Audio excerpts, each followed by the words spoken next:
I am a huge advocate for the idea that if we remove roadblocks and challenges from our internal folks, if they feel gratitude and appreciated for the roles that they're in and what they're accomplishing, that they will absolutely serve our customers better.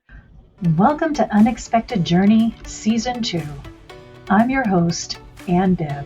Today we have operational Serena Riley, the dynamic head of customer experience at Conversight.ai and co-founder of EmpowerX, is a certified customer experience professional and a force for change.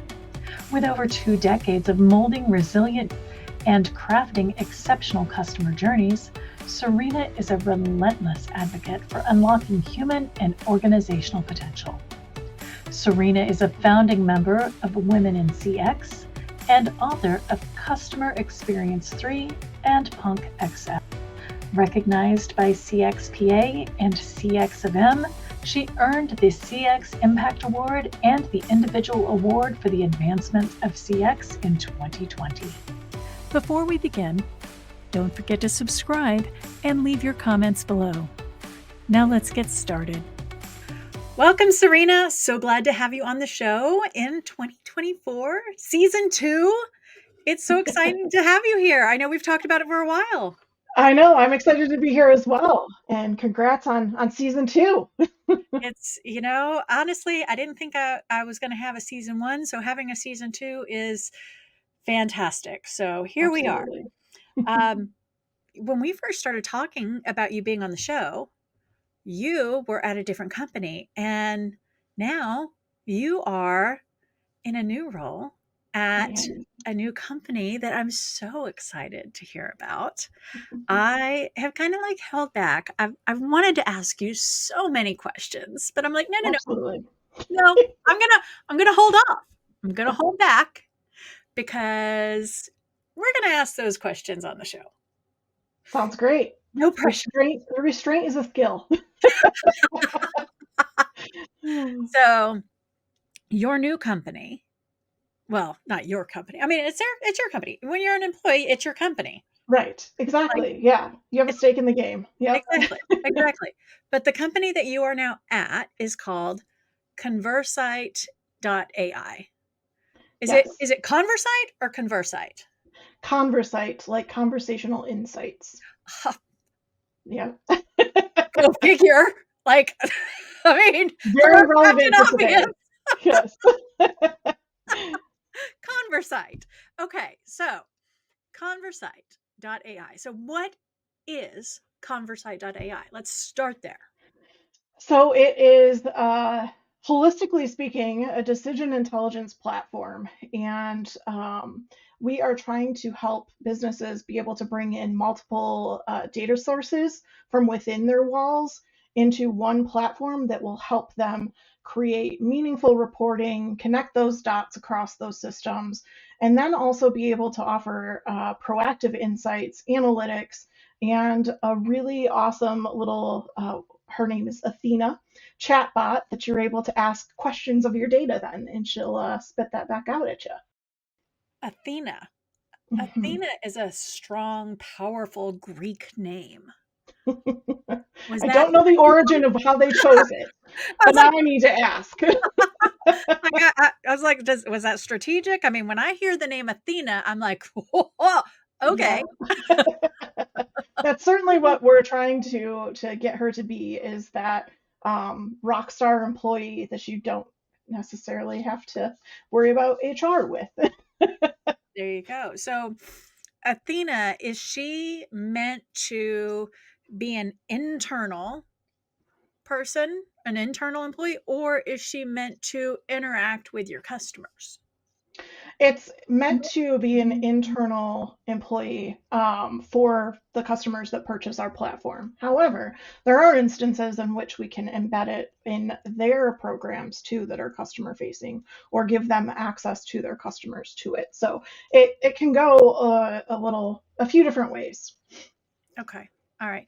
I love how I'm just already embracing the fact that Athena is a she and she is an employee. Yes. It's so easy to do these days I already call my little carpet robot a she, And my family's like, why is the robot a she? And I'm like, hello, did you not see Rosie on Oh, the the Jetsons? Jetsons. Like, she set the tone She that did. all robots are she's. I don't care about the Terminator. Like, the Terminator, they got it wrong. Should have been a she. And also, females just get crap done. I mean, I'm like, duh. Look at Makes sense Rosie. to me. Yes. So every kind of thing in our house that is robotic or technologically enabled is a she, and I don't know. It just kind of made sense to me. Um, so you joined Conversight Mhm. recently, and you came in as the head of CX. That was a new role. It is, yes. So I joined back in October, and shortly there before they had secured their Series A funding, and they were looking to start investing in customer success and experience, and making sure that retention numbers were strong, that growth was there, and that we were starting to expand within our customers. So that's how I was introduced. At first, I will be honest, I thought it was just an opportunity to advise or consult or something of that matter, but it turned into a full-time role, which I'm thrilled to be a part of this organization. I think we're doing some interesting and cool things. And of course, AI being on the forefront of all technological advancement right now, it's fun to be a part of that as well. Well, what I find interesting is that you have this background. I mean, you've been in CX for a while, right? I mean, Mhm. you were director of CX, you moved kind of into brand ops. You actually are, and keep me honest here, you're a founding member of Women in CX. I am, yes, yeah. So this is not a new thing for you to No. be in CX, but how is it different being in CX for an organization that is it's basically it's an AI product. It is, yeah. So how is that different for you? I wouldn't say that it's incredibly different yet. However, as we're starting to kind of get find kind of our niche within the industry and find what problems we're solving best, little things start popping up for me of how do we control bias that happens? How do we make sure that we are how do we make sure that the we know that the logical piece is there, but if something is not going right, how do we make sure that the human element can then re-enter and help through any of those experiences that are still a little bit uh, quirky or just in need of that human touch as we continue to grow and scale what we're building. So I think it's an like I said, it's an interesting position and role and organization to be a part of right now because I think a lot of what we're creating for businesses, we have to start thinking about how that holistically serves the world too, and what we could be developing that if we're I don't want to say that we're developing something bad, but if we're pushing the boundaries of AI and what it can do, are we making sure that we're doing that in a conscious way, an intentional way to where we're not creating something that will go rogue? So I think there's definitely aspects to this of how we make sure that human element is included with the service piece of it, how we're training the users, how we're making sure that they're comfortable, that their data is being represented correctly, and all of that, that the AI is just not able to do quite yet. So I think building, still maintaining that compromise between having the humans involved as much as possible or where needed, and then having that AI kick in where it's more beneficial or more efficient too.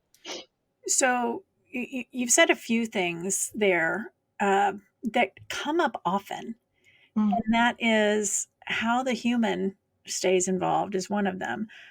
That comes up a lot. yeah. Some people are all in on AI, right? Like they're so excited about it, and others are they're scared. They think AI is going Mhm. to take over. They think it's going to be a Terminator situation, right? Yeah. Yes. Yeah. They think AI is going to take their jobs, take their lives, kill us all, and take over the planet.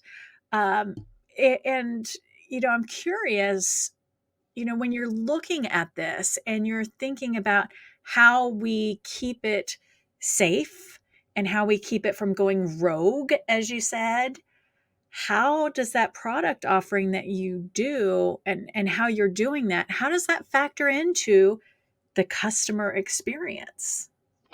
Yeah, so I think a lot of, any good relationship is built on trust first, right? And we all know that while AI is helpful to us, and when you get it trained correctly, can be phenomenal, usually right out of the box, it's not going to work 100% of the time.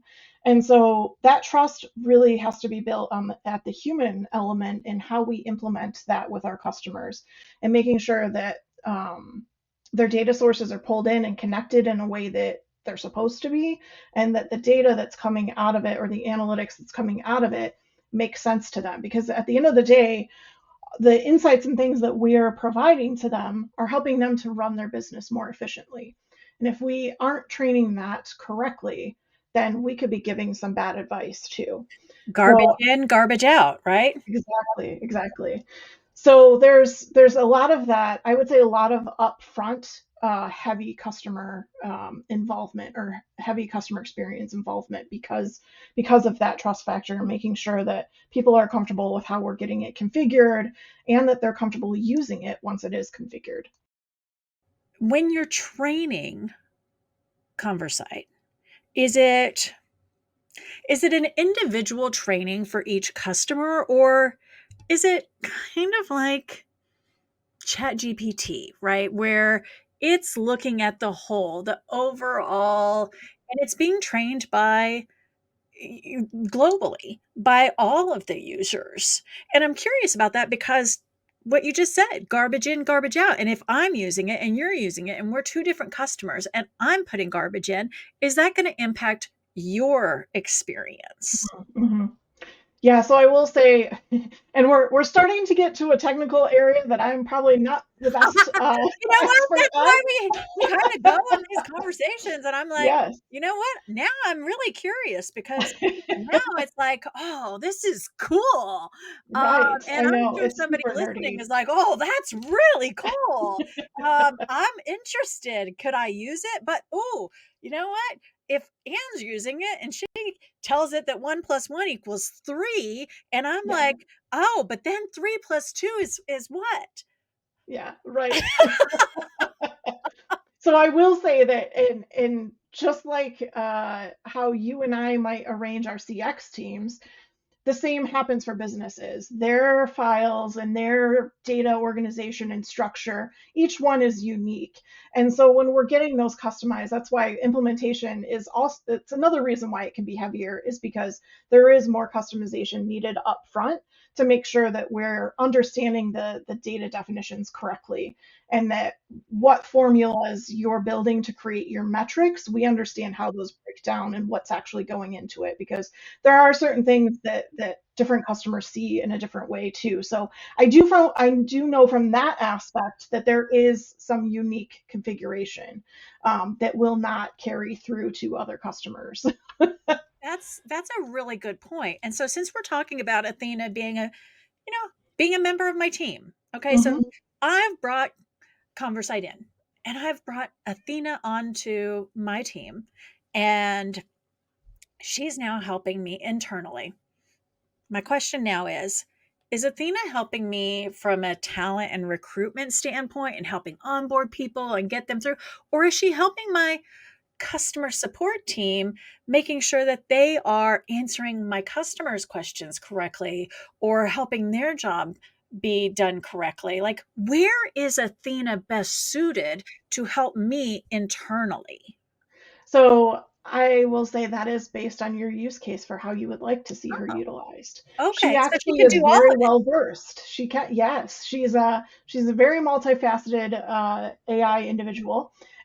And she can we've got the ability now to where you can load your different support docs, or right now we're using it for our own internal marketing documentation use cases, white papers, things of that nature. And we can use her to go quickly search and find those things instead of having to figure out, oh yeah, we did a white paper on that customer.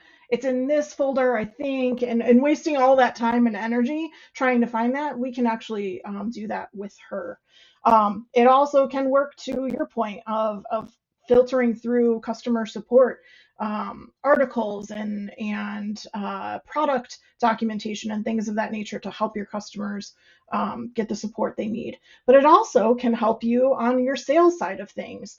And do you have the right inventory to sell what you're looking to sell for your goals this year? And finding just different insights for each business unit within the organization. There are still some use cases I think we're working on building out, but we absolutely believe that every team within an organization should be able to use this product. So that kind of brings me over into a little bit like, what is your vision? And I have like 3 questions I think that are going to be follow up. So excited. So excited. Okay. Okay. So, what is your vision for the customer experience team at Conversight? Now that you've been there for a few months. Now you've seen what's going on and it's your time to shine, Serena. Like, okay, you have built your roadmap. You know what you're going to do. What's going to happen now?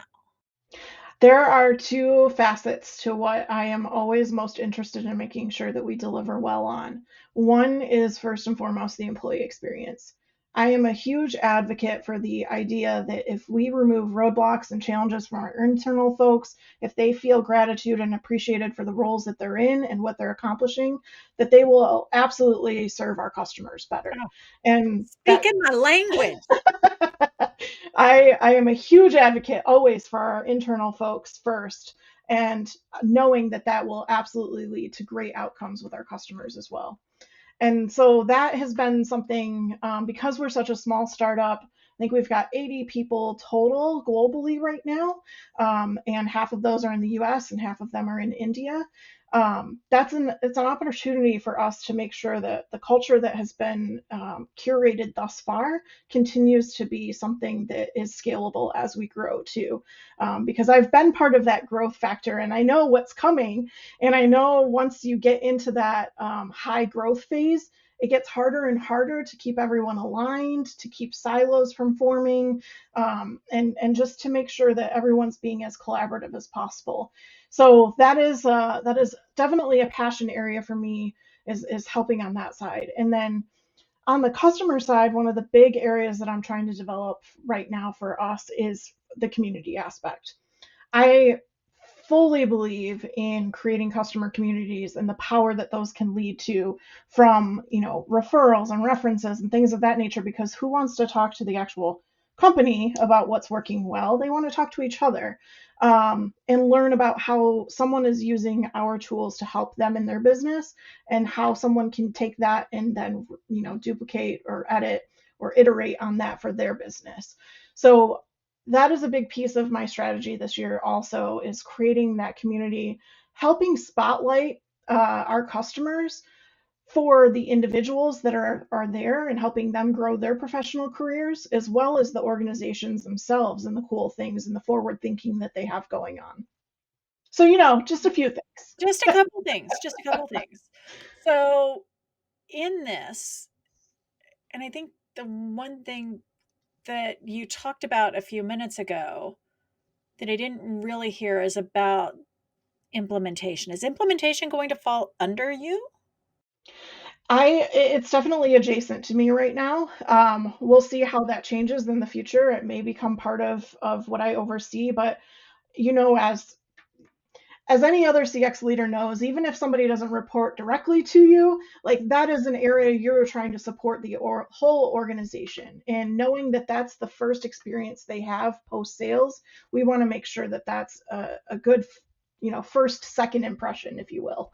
Well, the reason I'm asking, and I'm really curious, is because CX leaders, right? Like we are super, to your point, super interested in the entire journey from Mhm. the moment that they find us. Like, how did you find us in that lead?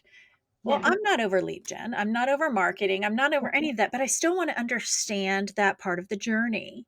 I want to Yes. understand how it impacted you, your feelings, your concerns, your thoughts, and then the lead to through the entire sales process. I'm not over sales, but I want to understand Mhm. how that impacted you. Can we make it better? Can we make Yep. it more seamless? Can we make it easier? And then all the way through implementation and onboarding. It's every aspect of a customer's life cycle, Absolutely. from thought to I think I'm going to want to do this, to searching it, like before they even have that moment of epiphany. Yep. Like, they haven't even interacted with us yet. That is the beginning of the cycle. That 100%. falls on a Yep. CX person. It So I'm does. curious about the implementation part of this, because it's something I've never really seen before. I've done SaaS and, worked in call centers and done all of these different things, but AI and implementing that type of a tool, you're entering new ground. How is Mhm. it different? Is it more complicated? To me, it sounds like it and it feels like it, and it scares a lot of people. I mean, you're talking about training something. Yeah. And Yeah. and what is the timeline? It sounds like it's gonna take me years to get this thing to understand my voice. I mean, I can't even get Siri to understand my Siri. See, Siri, whatever. Like, "Hi, Katie Holmes. I love your daughter. She's in my phone." Like, I can't even get my phone to understand me enough to do accurate voice to text. How am I gonna get this AI to understand what I want it to do? Yeah. So I guess, it depends on, of course, it's unique again to every customer and what exactly where Don't you the love use giving that cases answer? are. I know. I give it all the time. It Same depends. mentions. I know, right. Um, each use case that we stand up, the number of data sources that they have that we're pulling together, the complicatedness of those, all of that kind of factors into what that implementation time looks like. I think from a short standpoint, if it's something very straightforward and kind of easy to do, it can be as quick as 2 months. Um, I know that some have taken 6 to 9 months though too, depending on again how deep we want to go and how many data sources we're connecting. So yes, that implementation phase is absolutely one of those that we need to make sure that we are all aligned from the customer side and from the internal side of what it is that we're trying to accomplish and helping to see the things that are unseen too as we implement. What are some things that might end up being gotchas, or that customers may not know that they need, that now that we have their data there, maybe we can deliver that too. So it's definitely a heavier implementation than I think that I've had it from my previous SaaS companies that I've worked with too. But our goal with that is to make them very self-efficient thereafter. And we certainly have a support team to help, support them should they run into any issues. But we really want them to be able to get that time to first value as quickly as possible, and to be able to help it really start influencing decisions within the organization. So when you're thinking about putting your CX team together and all of these different things, and you're now in this new field of AI, are you still going to be using the same metrics that you've used from a CX perspective in the past? Or are you looking at different metrics for your team? So it's interesting that you bring this up because for a long time, being a small team of CX folks, because when you're in the startup world, you don't, as you can imagine, CX doesn't get a ton of funding. You have to do with what you can with what you have. I am super excited to be able to be working for a company that I can actually use the product for my role. And that's actually something that I'm working with the team on building out right now and getting me visibility to plugging in our CRM data, plugging in our product usage data, plugging in our support data, and being able to pull all of this together so that I can see holistically everything that I want to see and be able to start really understanding what does engagement look like for our customers? What does a successful customer look like? And that's not something I've ever had the advantage, I think, of having before. Never was able to invest in any of those expensive tools for vendors that exist in this space.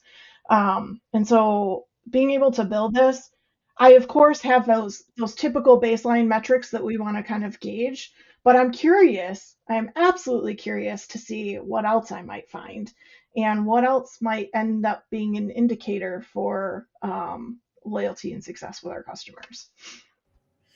I am incredibly interested to see what you land on here Mm-hmm. because this is going to be something that we all look at Mm-hmm. in the future. Because I think, as even if we are not technically an AI product, or but Yeah. we're all going to be utilizing AI in some way. Yes. Yep. And as each of us in different fields and industries start embracing AI, we're going to need to factor that into our CX metrics as well. Absolutely. Absolutely. And how do you make sure that you're balancing it in a way that you're not expecting so much from it that you forget or you lose sight of what's actually important too? Because I think that's sometimes as CX practitioners, we get in this mindset of I just need the numbers and then I'll be able to understand all of the things and see all the stars align. When in fact it's another data point to add to other things that we've got going on and that we can see or feel as humans that AI won't be able to do too. Well, and that's the part. God, we could just talk about this forever. CX is the human in that aspect of all of the technology. So there's so many articles coming out right now about how businesses need to not forget to fund their CX teams. Like, Mm-hmm. don't let go of that aspect. There is value, and it's hard to put numbers and financials to that team sometimes. However, when you don't take care of, when you don't have that side, it's easy to realize the Yeah. lack of it. Yep. And those individuals, that team, are generally the touchy feely, emotional relationship builders that keep your clients, and they make sure that they know what's going on. Yes. Yeah. Yes, some of them have analytical sides that need to see the numbers, but numbers, as much as we like to say, numbers don't lie. Sometimes numbers do lie, because Yeah. I go back to garbage in, garbage out. Yeah. If you don't 100%. have good data, you don't get good data. Mm-hmm. Mm-hmm. Yeah. And those data points aren't going to give you the context around perhaps why something was entered the way it was either too. Or the sentiment behind what that score is or whatever it may be. Like there's always an extra bit of context that usually needs to go with that. 100%. Absolutely. So I want to dig in a little bit more to just talk about CX. But before we do, Mhm. I want to talk a little bit about this or that. Okay. Let's do it. Let everybody get to know Serena Sure. a little bit more on the personal side. So I know that you do watch the show. And so on this or that, for somebody that might be watching the first time, we do two words or a few words or phrases, and we have to pick one. We can't just say both or neither. We have to pick one, and we both play, and we explain why. So, are you ready?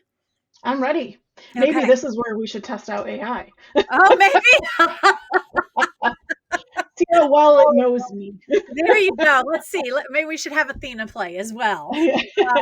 All right, here we go. And the first one is flower garden or vegetable garden? Ugh, I do love food, but I don't like Me cooking it. too. So I'm gonna go with flower garden. Wait, if you Although I love hope, food, why are you going with flower garden? because I don't like cooking it. So even if I produce it, I don't want to take the next step with it. So I'd rather just see pretty things then. I've never heard somebody say Yeah. It's best all about answer honesty, ever. right? Yeah. I went with vegetable garden because even if I don't want to cook it, I can give it to somebody. I mean, that's fair. Wow. Now you're making me look bad.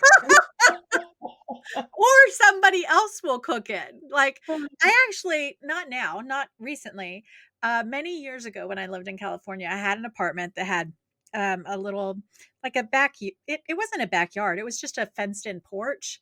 Sure. And I guess it was the climate of where I lived in that it was perfect for growing tomatoes. And I Uh-huh. tell you, I planted all these little tomato plants. I swear, I had thousands of tomatoes. I couldn't eat all of them. I was giving them to my next door neighbors, but it Yeah. was the only plant that I could grow. It was the only plant that I could keep. I killed everything else. So I just kept planting and growing these tomato plants. My daughter loved it. It was something therapeutic about it, but I could not Mhm. eat the thousands I of mean, tomatoes. either you started a canning business or a Bloody Mary mix. Now, see, I should have been friends with you at that time because then I could have come up with that, but I was not smart enough to come up with that at the time. All I could think about was, "Oh my god, what have I done? There are so many tomatoes." And I Oh just man, started giving them to my neighbors, but it was ridiculous. All it's right, amazing. next one. What are we gonna get? Oh, okay. Indoor skydiving or indoor rock climbing? This is one of those ones I would pick Mm. neither, but I can't pick neither. So, what are you gonna go with? I've done some light rock climbing back in the day when I could actually, support my own weight. I'm gonna stay in maybe the indoor skydiving. If it was outdoor skydiving, that definitely wouldn't be my choice. But I would try that. I would try that. Both of these terrify me. They're see my kids are just fearless, but both of these absolutely. Is it the Okay, so heights? I have like no strength in my arms. Like Yeah, I'm a leg same. gal, like no Mhm. arm. But if it was just a leg, absolutely no Yeah, problem with the yeah, legs. So the rock climbing and knowing that you have to pull yourself up, like yes. It's you just might as exhausting. well leave me on the ground. If we're flooding, just bye. I will say my prayers and be okay with it. Like good luck to all of you. I'm good with my fate. Oh And my then gosh. and then there's something about I think I'd almost be better with the outside Mm. because, like, I there's something about being in a tube.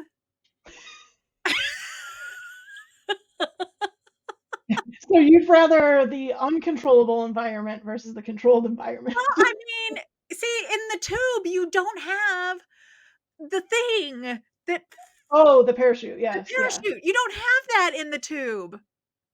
I mean, That's true. if the air stops, you just go, "Pwah!" I mean, I j I literally was picturing that when you said that, and I was like, "Yeah, that's not like, gonna be pretty there's either." no safety harness. I mean, what happens if the power goes out, Serena?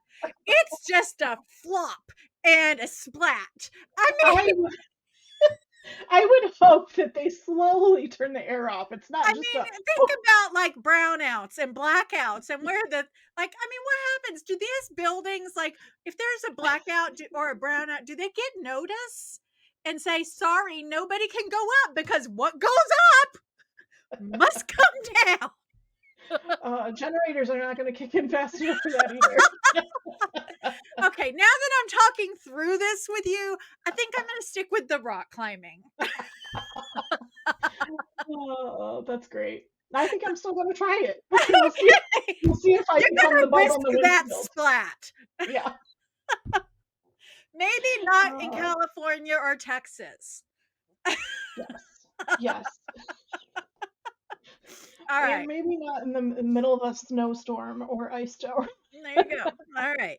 All right. Last one. Are you ready? Yes. Let's do it. Beach bonfire or mountain cabin retreat?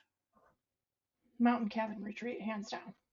Wow. You didn't even think about that. It was not. There was no debating power outages or splats at all here. No, there was not. No, there was not. Are you? I wasn't. Now, if we're talking about climbing those mountains to get into that cabin, maybe I'll reconsider. In order to get to the beach, you have to take an airplane and skydive down. Yeah, the means of which, if we're ignoring that fact, then yes, mountain in the cabins in the mountain. You know, I think I'm gonna be a beach bonfire kind of gal. Yeah. Beaches tend to get chilly at night. Yeah, Bonfire, like I think I'm a beach. I love the sound of water. The sound of the ocean is very relaxing. I think I'm gonna go with beach bonfire. All Yeah. right. Yeah. I mean, I'll either see one you is when a you good get back. choice. Yeah. Yeah. Assuming that you did the splat. Right. Yeah. There we go. I will be at the bottom because I did not make it up the mountain. Fair. Yeah, you'll just pick me up and we'll drive away to the beach. There you go. Oh, that's great. Oh my goodness. So going back to customer experience, as we previously said, you have been in customer experience for a minute or two. Yeah, just a few years. I'm curious for those individuals that are wanting to be in this industry or maybe even thinking about growing their team. What do you think, in your opinion, as a strong leader in this area, what are the key qualities that make a successful leader in the CX field? Whew, okay. First, I think is patience. There are always challenges. It is sometimes that thankless job, but I think that when you get the opportunity to actually see something really come to fruition and be delivered in a fantastic way, like it's an amazing feeling that makes all of the pain worth it most of the time. I will say compassion is the second one.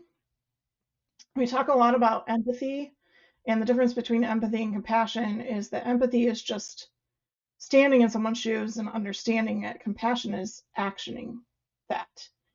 And so being able to not only feel what others feel and be able to want to change that, but actually seeing something done about it. So being compassionate and pushing forward change, I think is another piece to that. I think something that we don't really include in some of those pillars of CX, but is absolutely a fundamental piece of it, is change management.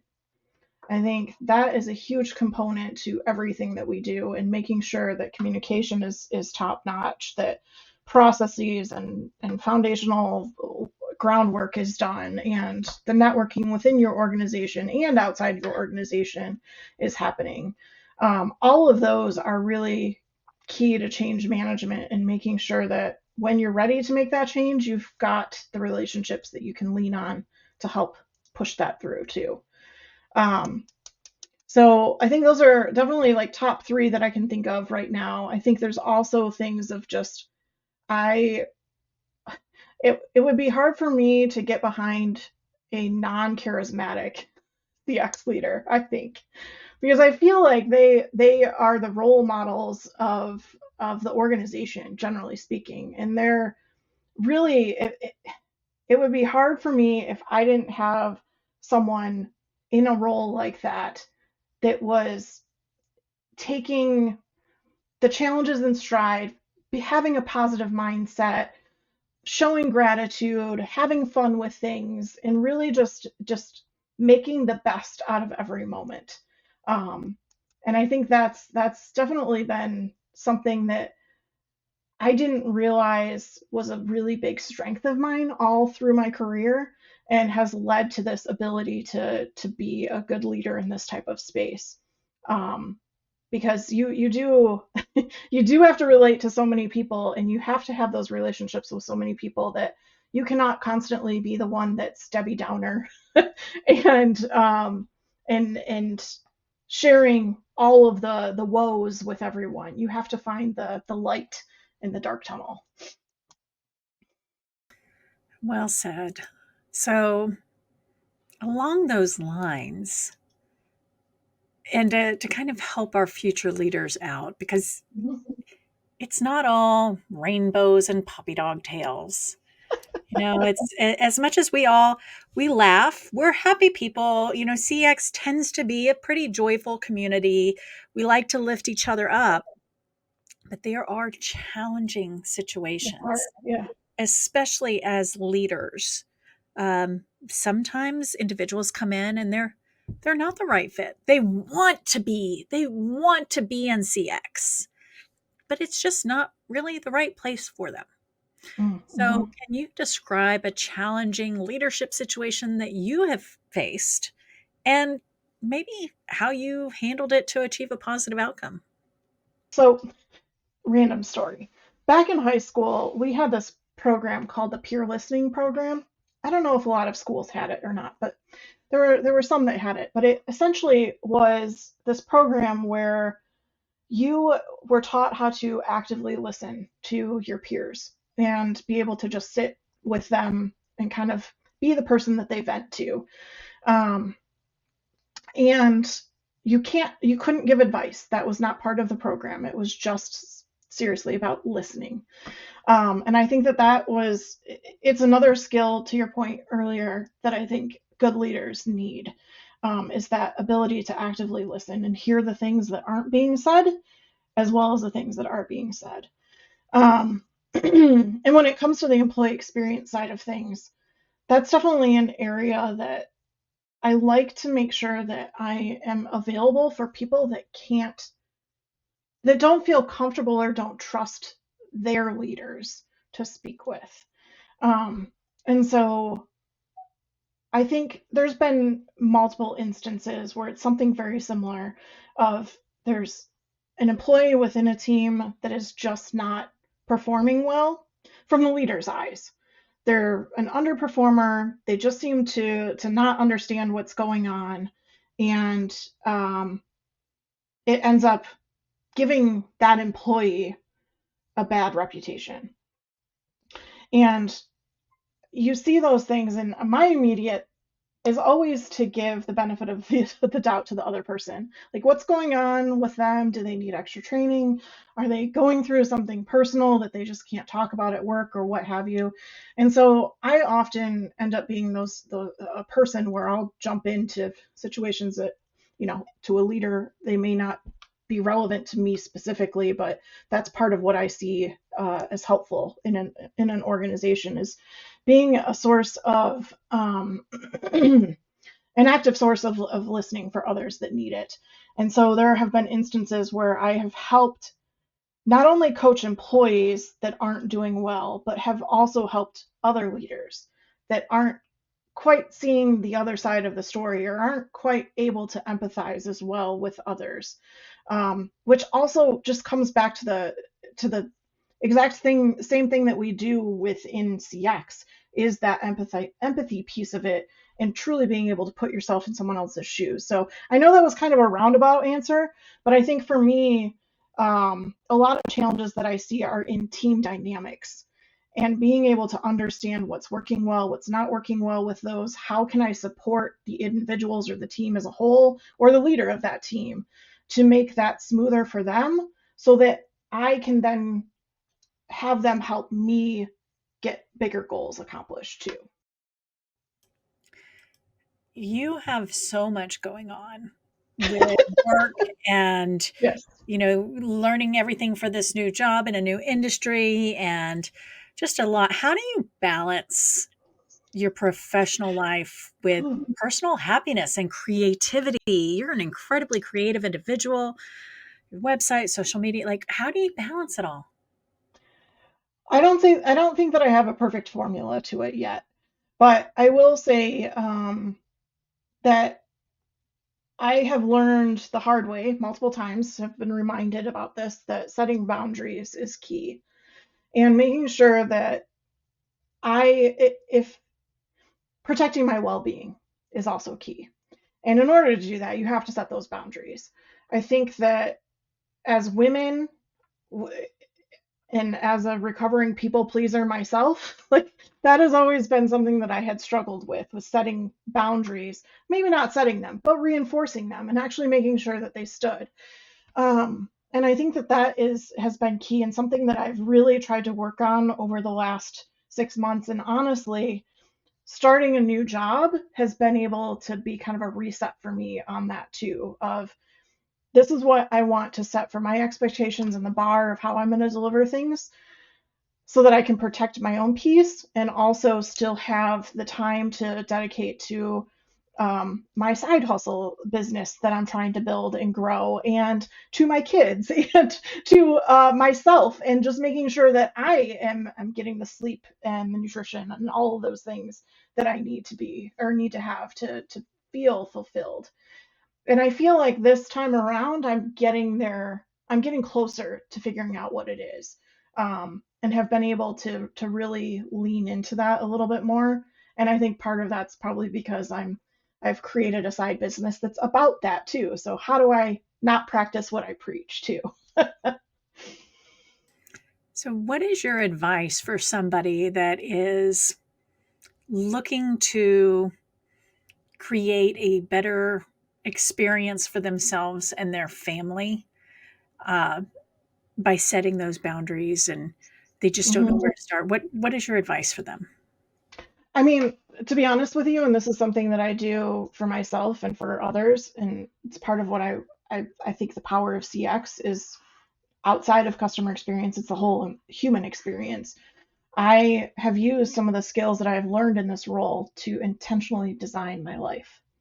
And how do I make sure that if this is what I want to see, think, feel, and do, that I'm backing that up with actions and goals that make that happen?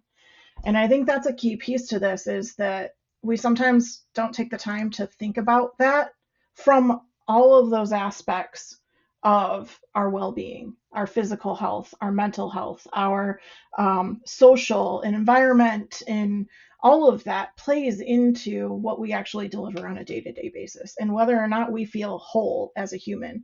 And I think that we have skills and tools as CX practitioners that can absolutely be reused in our personal lives to help us get that right. Amazing. Well, let's start with why. Why would somebody want to get in touch with you? And then how would they get in touch with you? Sure.